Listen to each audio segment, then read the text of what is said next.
Hi Virgo! Welcome back sa ating Tagalog Reading Channel. Ako ay si Abby at isa akong intuitive reader Virgo. So, gagawin natin ang inyong monthly Tagalog reading for the month of September 2024 Virgo. At ang current timestamp natin ay 4:26 p.m. September 10, 30, 2024. So, sa mga new viewers po natin, welcome po sa ating Tagalog Reading Channel. Sa mga current subscribers, maraming salamat po sa pagsuporta ng inyong mga monthly Tagalog readings. Okay? As you know, this is a collective reading. So, maaaring mag-resonate sa certain collective. And if you don't resonate with this, it only means na yung reading na to ay hindi para sa inyo. And I might just tap into your energy next time. Okay, Collective Virgo, isa-shuffle ko lang muna ang mga baraha ulit in front of the camera. And I'll see you guys in few seconds. Okay?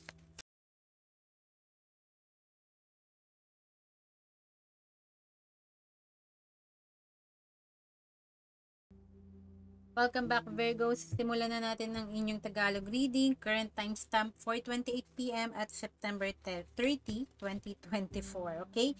Position 1, Virgo. Are you ready? Okay? Position 2.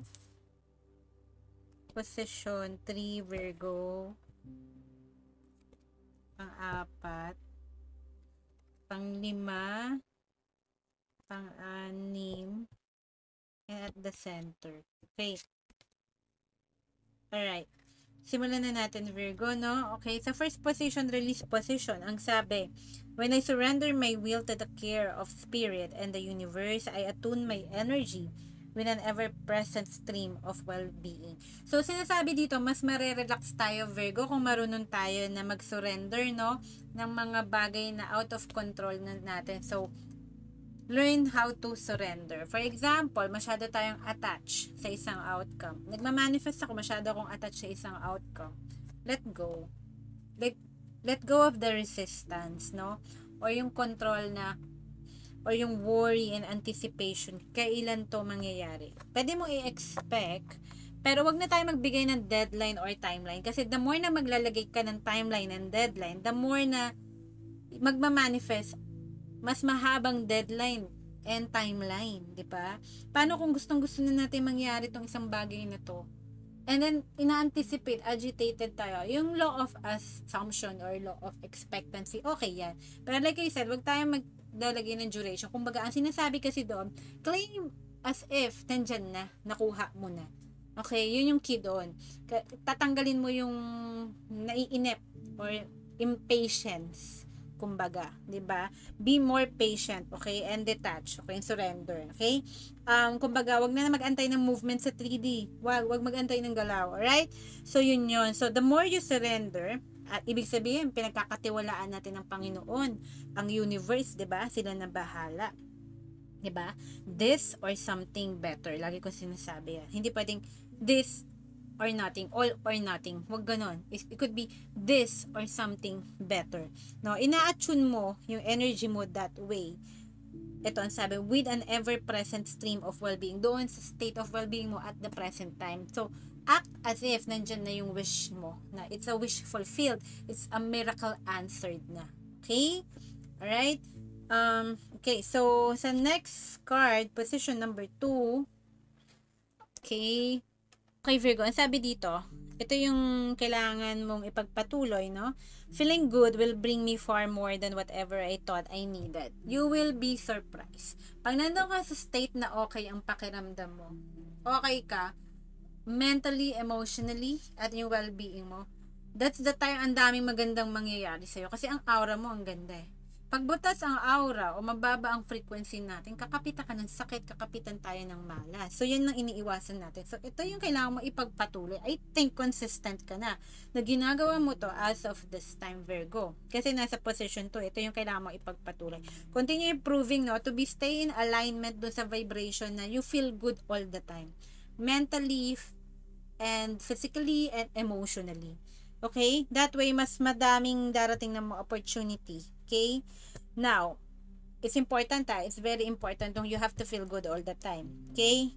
Now, sa position 3 sa manifestation mo, Virgo, ang sabi naman, I can decide today to recalibrate my energy and commit to love and joy exactly in alignment. To feel good, Kung medyo mahihirapan tayo, may mga challenges na susurpresa sa atin, syempre, di ba? Kunwari, a loss of a pet or a loved one, medyo mababa ang vibration dyan kasi malungkot. Try to, wag masyadong ma-low vibration, no? I-recalibrate yung energy.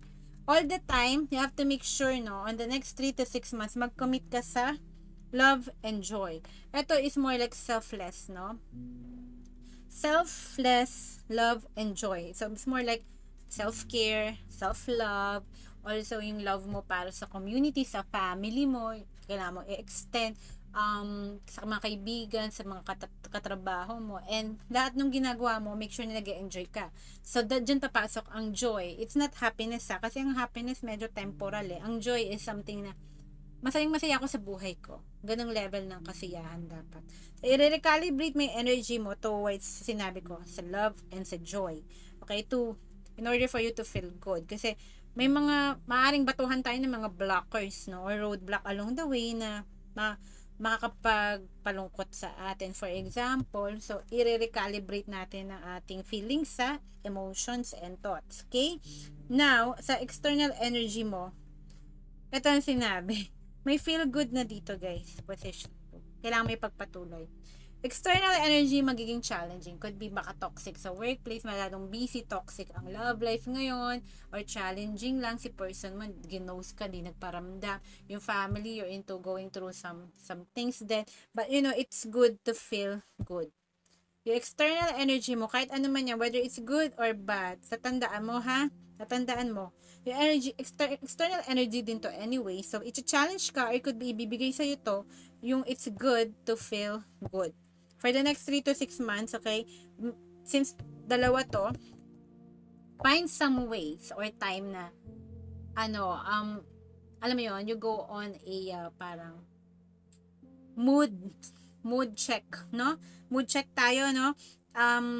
Every day to, maybe at the end of the day or in the morning, start with doing things na masaya. Like, patugtog ka ng music na gusto mo, mag-meditate ka, magbasa ka ng vlog, manood ka ng YouTube na napapatawa ka, favorite vlogger mo, favorite series mo, panoorin mo, no? So, it's good to feel good. For the next 3 to 6 months to, no? Mag-commit ka dyan. To love and joy. Ngayon, kung ano magbe-benefit ka, ito. When I'm in a state of appreciation, so yun nga, you have to feel good. So, gawa ka na ng gratitude list. What are the things you are grateful for? Huwag tayong magduduel dun sa masasama. Okay, maglista ka. I'm grateful for my family. I'm grateful na work from home ako. I'm grateful I have a job. Ayun, ganyan yung mga ginagawa ko pag morning. So, nandun ka sa state of appreciation. Yun ang gagawin mo lagi. Kasi, magkakaroon ka daw ng vibrational alignment with my true love nature. Okay, kasi the more na you're in gratitude, the more na nararamdaman ko yan the more na ang ganda ng mood ko, kasi alam ko ang dami kong blessings at nabilang ko siya, nailista ko siya, nag-journaling ako, no, sabi ko, maswerte ako, I'm lucky, ganon. So, nandun ka sa, appreciative ka, so yung love frequency mo, naririnig ng universe, napaka-grateful niya, no, so, bibigyan pa kita ng maraming blessings. Bigyan ka din ng maraming blessings kasi gusto kong naririnig yung gratitude mo Ganon ang react niyan, no? Ayan ang return ng universe sa'yo niyan, okay? So, yun, doon ka magbe-benefit, no? So, less of complain and whining muna. Alright? Minsan ako napapa-whine din And kasi yung pagbiglang, alam mo yun, nai-stress. So, natitrigger. So, I try na siguro moving forward. Hindi ako mag-whine sa mga colleagues ko. Kasi, hindi ko rin alam kung baka mamaya sinasabi nila na, uy, nagreklamo kasi may bago na naman daw. Hindi ka, tuloy-tuloy na lang daw yung trabaho. Wala nang parang buffer to parang, tapos nagmamadali pa ng gano'n, no? Baka mamaya masabi, di ba? So, hindi rin natin alam, no? Kung totoo ba tong mga tao na to para sa atin. So, just always feel good in a state of appreciation. So, kung meron man tayong pinagdadaanan, gusto natin mag-complain, mag-whine, gawa tayo ng outlet. Ako, iniisip ko, gagawa ko ng outlet. Siguro baka, ko na lang, no? I-notepad ko na lang yung inis, no? Yung stress, and eventually, palitan natin ng mga positive affirmation na lang. Kasi, binigyan ka ng mahirap na task. Ikaw yung pinakabago sa trabaho, for example, ako. And then, napapansin ko, binibigay sa akin mga mahihirap. At dinadagdagan yung trabaho na hindi ko na roll. So, nakakainis. to. Paano ko i-divert yung attention ko sa ines? Kina-counter ko na lang ng I have a great job, I have a great job, I have a great job, I have a nice colleague, I have a nice colleague, I have a nice colleague. So, in conclusion, be more delusional na lang.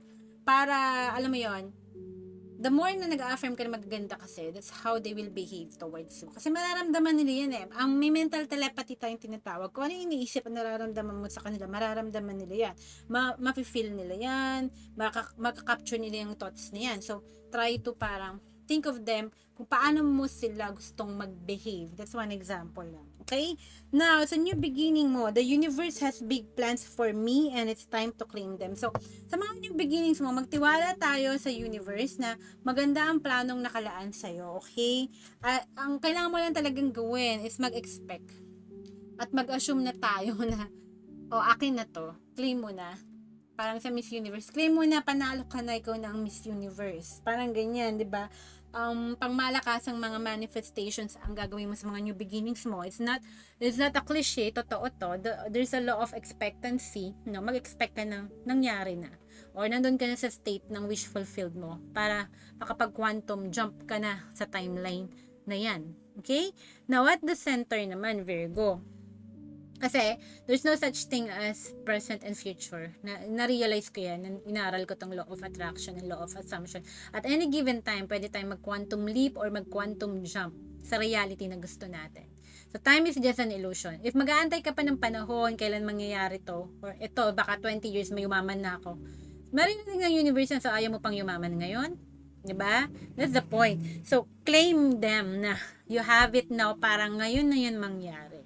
Yun yung point ng quantum jumping or quantum leaping na term sa science. Okay? Now, at the center naman, Virgo, yung lessons learned mo is that when I connect to the spiritual realm, hindi ka naman manood ng tarot reading kung hindi ka naniniwala sa mga esoteric beliefs or metaphysical or hindi ka spiritual na tao, diba? So, I'm sure it's spiritual kang tao. So, when you connect to the spiritual realm, Virgo, I open the door to receive divine guidance, clear direction, and great wisdom. So, sa universe, sa Panginoon, sa ating mga guides, sa mga spirits and angels natin, doon tayo nakakakuha ng wisdom, ng learning, ng knowledge na out of this world. Okay? So, ako, the more that I dive deep sa mga esoteric books, sa metaphysical thing, the more na napapatunayan ko na yung law of attraction gumagana siya talaga. Yes. So, work on it then. Try nyo rin. Experiment for yourself, diba? Anyway, guys, sana nag-resonate kayo, Virgo, sa inyong September Tagalog reading. At if hindi kayo makaresonate, I will tap into your energy next time, Virgo. Okay? Natapos ang reading nyo at 4:40 p.m. September 30, 2024. And if it doesn't resonate with this month reading, I will tap into your energy next time, Virgo. Okay? Take care. God bless. And mahal ko kayo, guys. Bye!